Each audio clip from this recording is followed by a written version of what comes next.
Kalian pasti udah pada tahu Samsung Galaxy Z Flip kan? Coba deh, menurut kalian HP ini dibikin buat apa dan untuk siapa?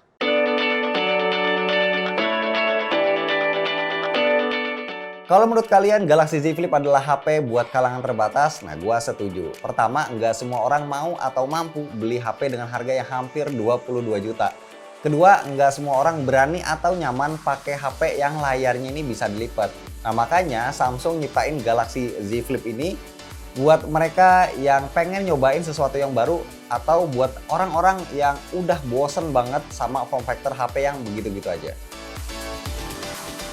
Dan setelah gua pakai langsung, buat gua Z Flip adalah HP layar lipat yang lebih cozy atau lebih nyaman dibanding Galaxy Fold karena dimensi keseluruhannya yang lebih compact.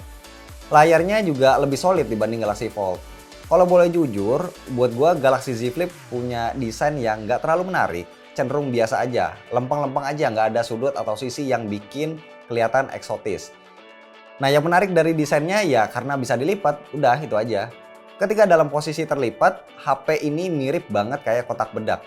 Bentuknya persegi dan backdoor sisi atas maupun bawahnya kebangetan polos.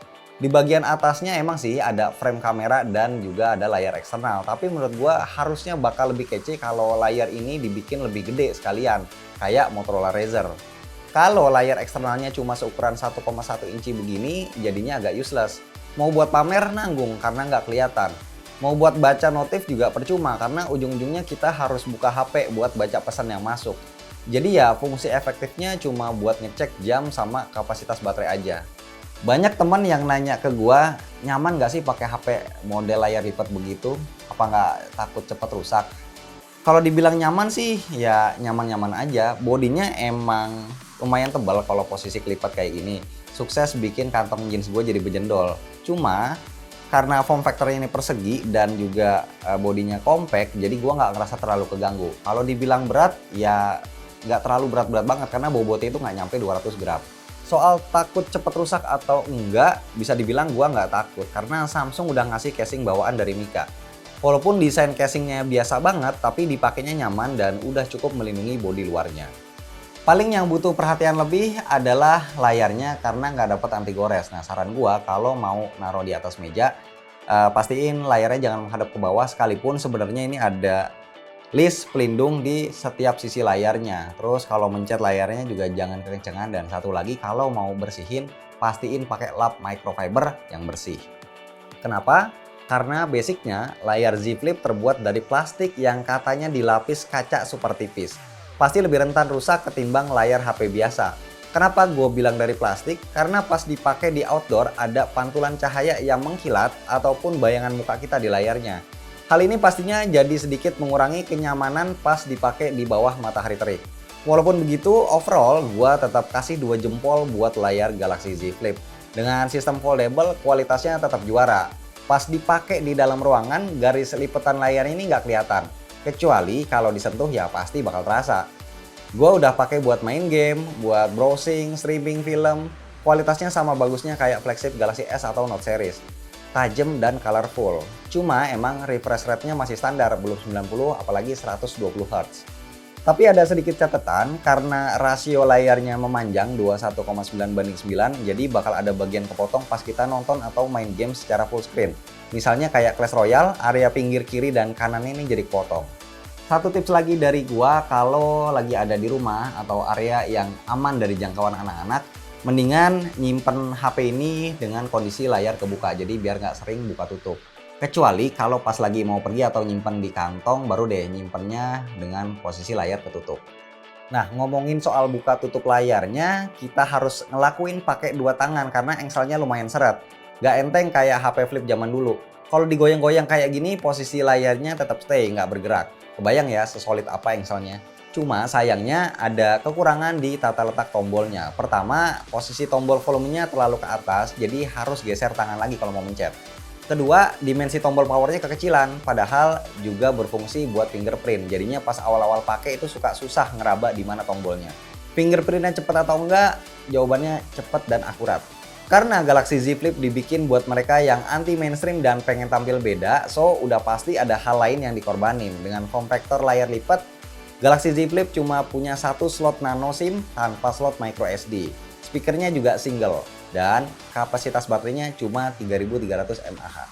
Dengan konsep layar lipat, gue sama sekali nggak nemuin kendala waktu pakai HP ini buat main game. Apalagi chipsetnya juga mendukung, udah pakai Snapdragon 855 Plus. Not bad lah, walaupun chipset tahun lalu. Buat kapasitas RAM sama storage-nya cuma ada satu, 8256 aja.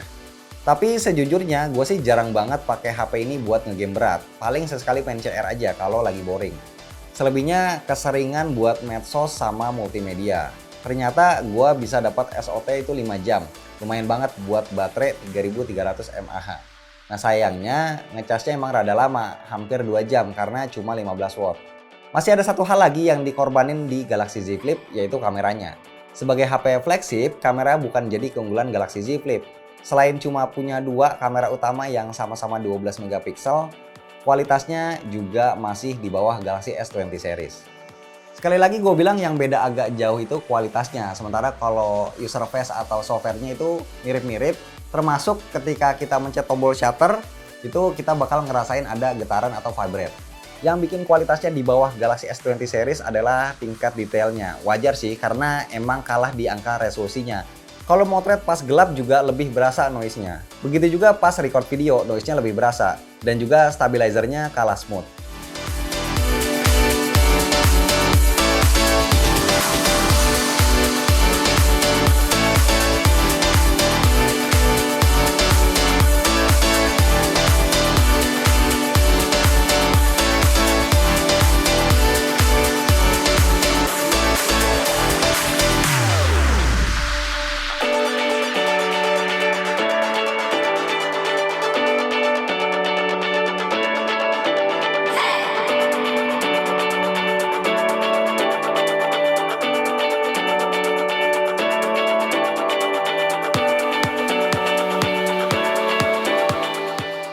So, kalau dipikir-pikir sebagai HP flagship 20 jutaan, Galaxy Z Flip ini lumayan banyak kekurangannya ya dibanding Galaxy S20.